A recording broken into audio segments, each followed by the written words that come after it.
함께 하나님 말씀 합독하시겠습니다. 시작.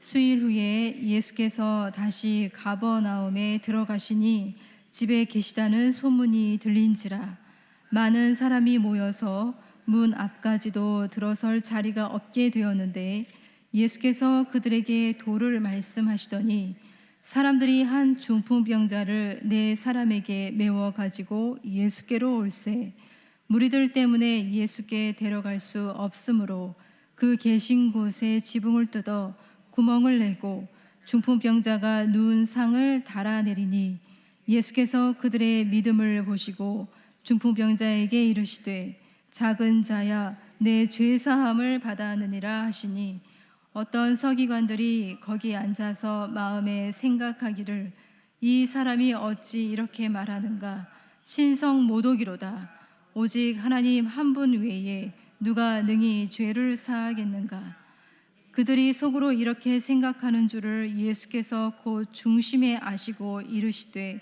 어찌하여 이것을 마음에 생각하느냐 중풍병자에게 내 죄 사함을 받았느니라 하는 말과 일어나 내 상을 가지고 걸어가라 하는 말 중에서 어느 것이 쉽겠느냐 그러나 인자가 땅에서 죄를 사하는 권세가 있는 줄을 너희로 알게 하려 하노라 하시고 중풍병자에게 말씀하시되 내가 네게 이르노니 일어나 내 상을 가지고 집으로 가라 하시니 그가 일어나 곧 상을 가지고 모든 사람 앞에서 나가거늘 그들이 다 놀라 하나님께 영광을 돌리며 이르되 우리가 이런 일을 도무지 보지 못하였다 하더라.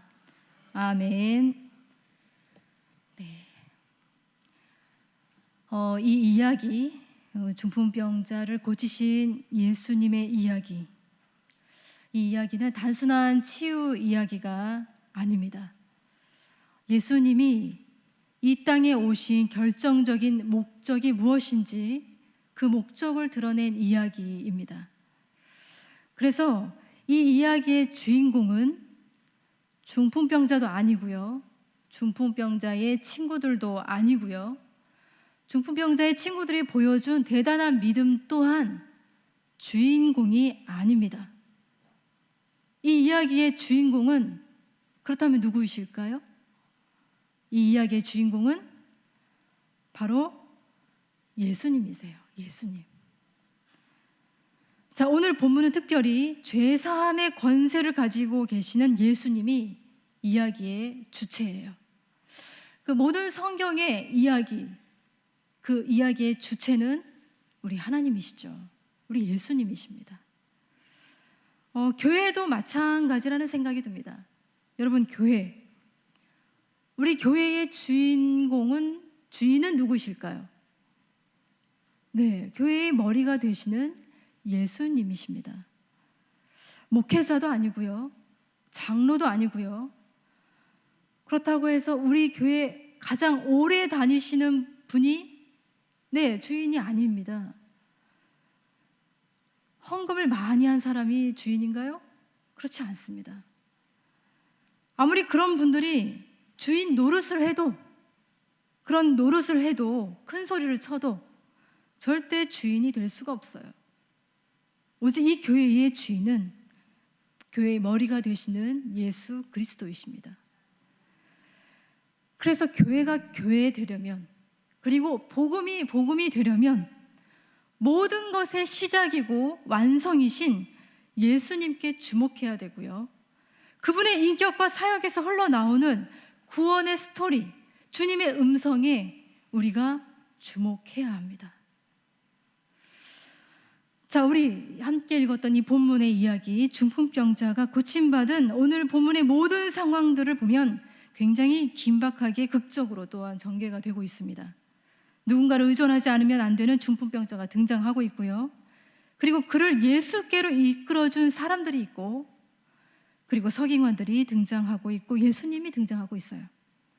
그 중에 특히 우리의 눈길을 끄는 것은 사실 중풍병자를 예수께로 인도하기 위해서 그와 함께한 사람들이 보여주었던 행동이었습니다. 그래서 우리 4절의 말씀을 한번 같이 읽어보도록 하겠습니다. 시작.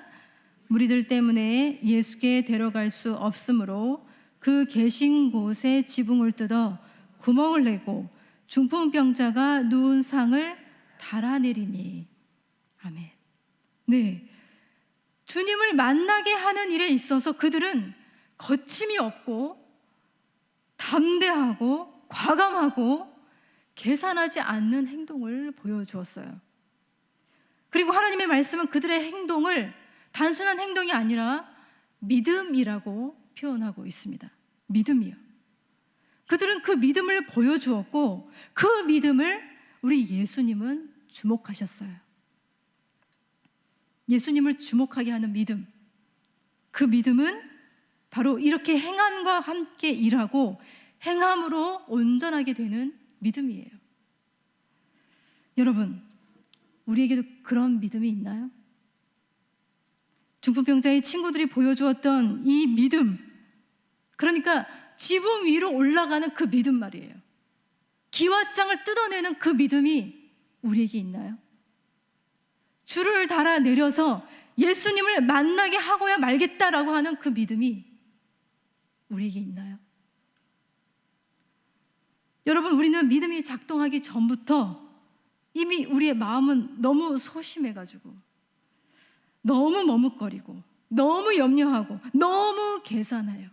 그래서 우리의 믿음이 행동으로 나오기 전부터 이미 우리 마음속에서 끝나버리고 마는 순간들이 너무 많습니다.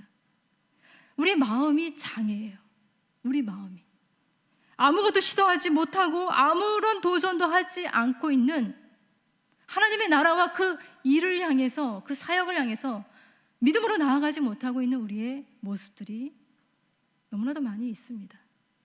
그런 우리들에게 이 중풍병자의 친구들이 보여주었던 이 행동하는 믿음은 엄청난 도전이 되고 있어요. 그러나 우리 주님은 바로 이러한 믿음을 우리에게서도 찾고 계신다는 이 사실을 잊지 않았으면 좋겠습니다. 이 믿음은 그들만의 믿음이 아니라 오늘 우리의 믿음이 되기를 우리도 소망하고 주님 앞에 기도했으면 좋겠습니다. 여러분, 그들의 믿음에는 또한 어떤 내용이 있었을까요? 믿음에는 내용이 있거든요. 우리가 믿고 있는 그 믿음에 어떤 내용들이 채워져 있는지 우리는 알아야 합니다. 이 중풍병자의 친구들, 그 믿음 안에 어떤 내용들이 채워져 있었을까요? 그들로 하여금 하나 되게 하고 이렇게 과감하게 하고 모든 장애물을 뛰어넘어서 담대하게 행동하게 한 그들의 믿음의 내용에는 바로 이러한 것이 있지 않았을까 싶습니다. 여기 쓰여져 있는 것처럼 바로 무엇일까요? 예수님이 필요합니다 라는 그 내용이에요. 예수님이 필요합니다. 자신들도 예수님이 너무나도 필요하지만 여기 이 중풍병자에게는 너무너무 예수님이 필요합니다. 예수님이 없이는 안 됩니다. 예수님을 꼭 만나야 합니다. 그래서 예수님이 필요해서 이 중풍병자의 친구들이 하나된 마음으로 이 공동체적인 믿음의 행동으로 이 중풍병자를 예수님 앞에 다다르게 한 것이죠. 지난주에 어떤 분이 저에게 전도를 어떻게 하면 좋을까요? 어떻게 시작해야 될지 잘 모르겠어요 라고 질문하신 분이 계셨습니다. 여러분, 전도는 이렇게 시작하면 돼요. 예수님이 필요합니다. 예수님이 필요합니다. 나에게도 필요한 그 예수님, 나에게도 너무나도 절박한 그 예수님, 그 예수님이 당신에게도 너무 필요합니다 라는 마음으로 다가가면 그게 바로 전도의 시작이에요. 매일 매 순간 예수님이 아니면 안 된다는 그 절박한 믿음이 지금까지 나에게로만 향해 왔다면 그 마음이 타인을 향한 담대한 행동으로 나타날 때 영혼을 살리는 전도가 시작이 되는 거예요. 예수님이 너무 필요합니다. 우리가 전도할 때 이 마음이 너무나도 필요해요. 예수님이 필요합니다. 그 절박함이 여러분에게도 있습니까? C.S. 루이스의 순전한 기독교에 보면 두 사람에 대한 이야기가 나오고 있어요. 두 사람, 한 사람은 그리스도인이에요. 그리고 또 다른 한 사람은 비그리스도인입니다. 자, 그리스도인 베이츠 양과 비그리스도인인 딕을 소개를 하고 있어요. 자, 베이츠 양. 그녀는 그리스도인이에요. 그러나 굉장히 불친절하고 까다로운 사람이에요. 그러나 반면에 비그리스도인인 딕은 꽤 선량하고 친절하고 온화한 사람입니다. 자, 두 사람을 이렇게 비교하고 있어요. 나쁜 그리스도인, 착한 비그리스도인. 자, 이 두 사람에 대해서 어떤 사람들이 누가 더 호감을 주는 사람입니까? 라고 질문을 한다면 여러분 어떻게 대답하실 것입니까? 어떻게 대답하시겠어요? 누가 더 호감을 주는 사람입니까? 당연히 비그리스도인인 딕을 말할 거예요.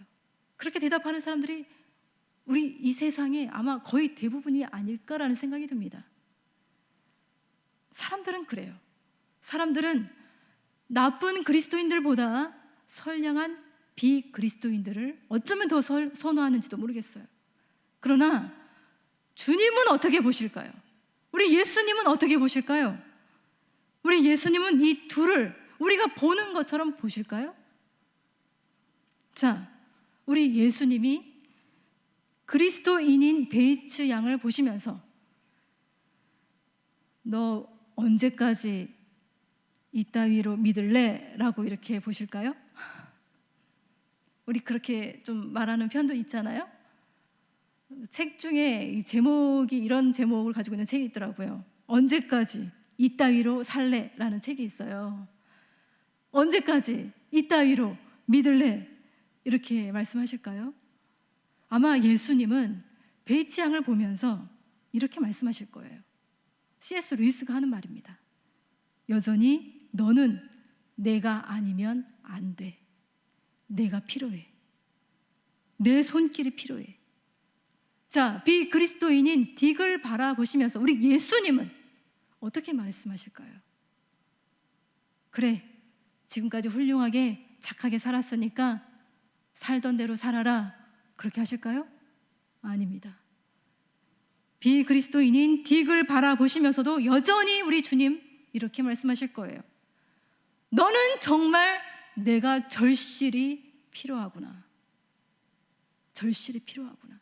여러분, 예수님을 잘 못 믿고는 있지만 불친절하고 까다로운 베이츠 양도 그리고 비그리스도인인 딕도 누가 필요하다고요? 예수님이 필요합니다. 예수님이 필요해요. 둘 다 예수님이 필요합니다. 둘 다 십자가를 지고 그를 필요로 하면서 따르거나 아니면 절망 가운데 빠져 살거나 둘 중에 삶을 선택해야 되는 건 둘 다 똑같아요. 둘 다 예수님이 필요합니다. 예수님을 잘 믿고 있다고 해서 예수님 필요 없는 게 아니라 더 많이 필요하고요. 예수님을 안 믿고 있다면 절실히 필요한 거예요. 여러분, 이번 추석 명절 때 많은 가족들을 만나게 되겠죠. 마음에 드는 가족도 있고 마음에 들지 않은 가족도 있을 것입니다. 마음에 들지 않은 가족을 보면서 인간아 이렇게 쯧쯧쯧 하시면서 넘어가시지 마시고 이 사람도 예수님이 필요하구나. 여러분 순간순간마다 욱 할 때마다 어떻게 하실 거예요? 주님, 이 순간도 제가 예수님이 필요합니다. 예수님 도와주세요. 여러분, 추석 명절이 여러분이 전도의 기회로 삼을 수 있는 가장 좋은 기회, 그 기회로 삼으시길 바랍니다. 예수님이 필요하다고 말씀하세요. 여러분이 그렇게도 필요한 그 예수님을 전도할 수 있는 기회예요. 자, 그렇다면 우리가 정말 필요로 하는 그 예수님, 어떤 예수님인가요? 우리가 전해야 되는 그 예수님, 어떤 예수님이신가요? 자, 병 고치는 예수님이신가요? 귀신을 내어 쫓으시는 예수님이신가요? 지금 당장 내 문제를 해결해 주시는 그런 예수님이신가요? 예수님은 중풍병자를 예수께로 인도하기 위해서 과감하게 행동한 그들의 믿음을 보시고 중풍병자에게 하신 말씀이 있었어요. 이렇게 말씀하셨죠. 작은 자야 내 죄사함을 받았느니라. 자, 마태복음에는 이렇게 되어 있습니다. 작은 자야 안심하라, 내 죄사함을 받았느니라.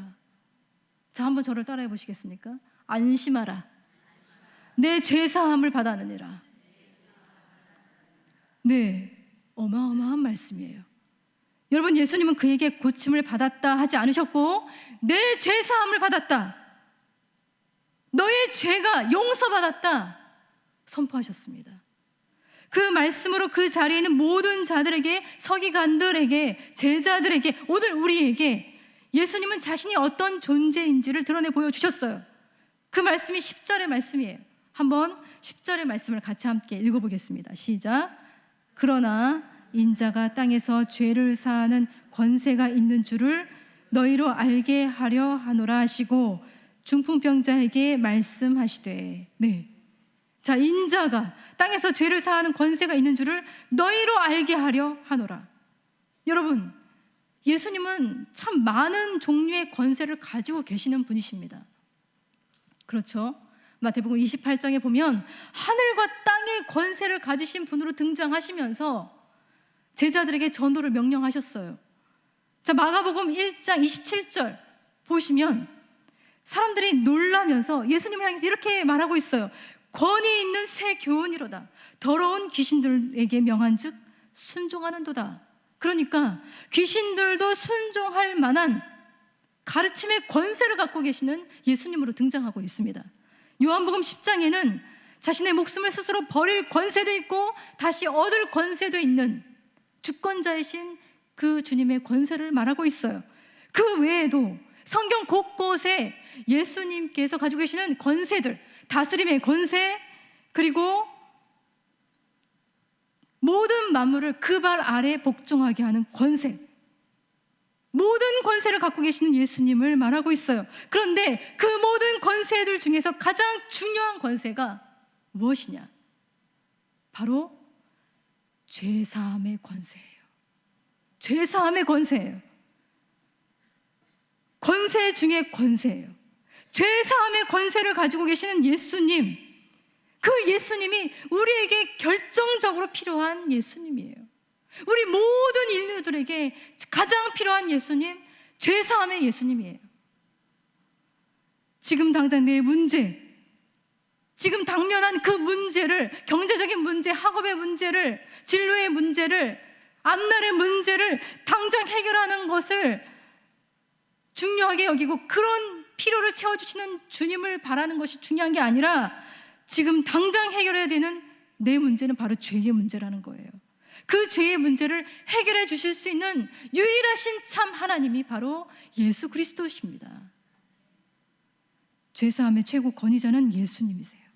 우리의 모든 죄는 오직 예수로부터 용서를 받아야 하고 예수 안에서만 해결될 수 있습니다. 내가 저 사람에게 죄를 지었으니까 저 사람하고만 죄를 해결하면 된다, 저 사람하고의 관계 속에서만 해결하면 된다 라고 생각한다면 그건 잘못된 생각이라는 거예요. 우리의 모든 죄의 문제는 하나님과 연결되어 있어요.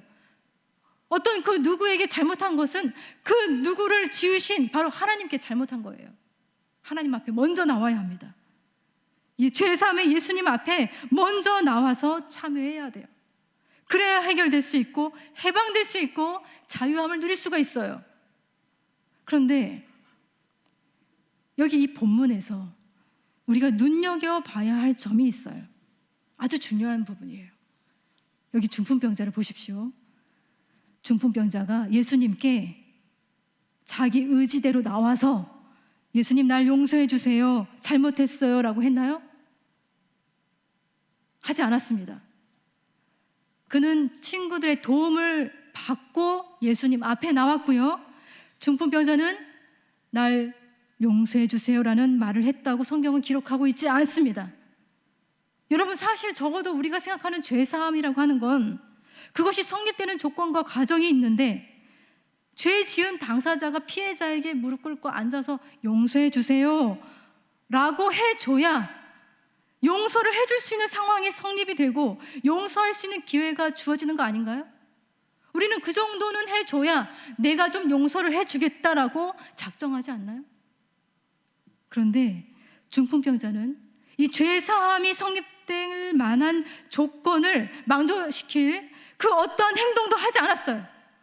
그럼에도 불구하고 우리 주님께서 말씀하시는 거예요.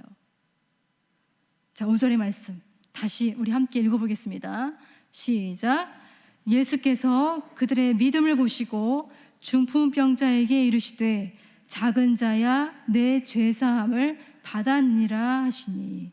네, 여러분, 믿음은 오직 그들에게서 작동했을 뿐인데 예수님은 중풍병자에게 죄사함을 받았다라고 선포하고 계십니다. 여러분, 바로 이게 복음이에요. 복음. 바로 이것이 은혜예요. 여러분, 복음이 무엇인가요? 중풍병자가 혹은 우리가 용서를 구하기도 전에, 조건이 성립되기도 전에 먼저 예수님이 우리를 향해서, 또 그를 향해서 죄사함을 선포하신 것이 바로 복음이고 은혜예요. 이걸 깨달아야 합니다. 우리가 어떤 노력을 해서 충분히 조건을 만족시킬 만한 어떤 노력을 해서 예수님이 죄사함을 선포해 주신 것이 아니라는 거예요. 주님이 우리를 위해서 십자가에 죽으신 것이 먼저예요. 먼저. 그래서 로마서 5장 8절에 이런 말씀이 있습니다. 우리가 아직 죄인 되었을 때에 그리스도께서 우리를 위하여 죽으심으로 하나님께서 우리에 대한 자기의 사랑을 확증하셨느니라. 확증하셨느니라. 우리가 아직 죄인 되었을 때예요. 아직 원수인 상태였을 때예요. 이미 주님은 우리가 측량할 수 없고 헤아릴 수 없는 너무나도 놀라운 용서를 이미 예비해 두시고 우리가 주님의 품으로 돌아오기를 기다리고 계신다는 거예요. 여러분, 인간의 모든 문제, 사람과 사람, 가정과 가정, 또 나라와 나라, 모든 것들을 틀어지게 만들고 깨지게 만들고 교회를 무너지게 만들고 엉망으로 만들어버리는 그 뿌리 깊은 죄의 문제를 해결할 수 있는 길은 이 죄사함의 주님을 만나는 것밖에 없어요. 이 세상은, 그리고 우리는 이렇게 죄를 사해 주시는 예수님, 이 예수님이 너무나도 필요해요. 너무나도 필요합니다. 매일매일 순간 필요합니다. 이러한 예수님을 우리가 만나야 합니다. 병 고치는 예수님을 만났는데, 잘 가르쳐 주시는 예수님을 만났는데, 이러한 예수님을 만나지 못했다면 그 인생은 비극이에요. 비극. 그런 면에서 저와 여러분은, 그리고 우리 중풍병자는 엄청난 축복을 받은 것이죠. 여기 중풍병자는 단순히 고침을 받은 자가 아니라 죄사함을 받은 자였어요. 그에게 새로운 정체성이 주어지게 된 거예요. 예수의 피로 죄사함을 받은 자. 그가 이렇게 놀라운 축복을 받게 된 건 누구 때문인가요? 한량없는 우리 주님의 놀라우신 사랑이고, 그 사랑을 믿고 기대하며 그의 친구들이 보여주었던 믿음 때문이었어요. 믿음이요. 여러분, 그들의 믿음이 어떤 믿음이었는지 다시 한번 기억해 보기를 바랍니다. 지붕 위로 올라가는 믿음이었고요, 기왓장을 뜯어내는 믿음이었고요, 줄을 달아 내리는 믿음이었어요. 예수님을, 너무나도 우리에게 필요한 그 예수님을 만나게 하고야 말겠다는 믿음이었어요. 예수님이 필요한 곳이라면, 예수님이 필요한 사람이라면 그 사람이 어떠한 죄인이든 주님께로 인도하고 말리라는 그 믿음이 이제 우리에게도, 우리 교회 공동체에도 작동할 수 있기를 너무나도 바랍니다. 이 믿음이 한 사람에게 역사한다면 그 역사도 굉장할 텐데, 공동체적으로 역사할 때 얼마나 더 놀라운 일들이 일어날지 우리는 기대할 수 있습니다. 이러한 믿음을 죄사함 받은 공동체, 우리 구산교회가 경험할 수 있기를 바랍니다. 이를 위해서 함께 기도했으면 좋겠습니다.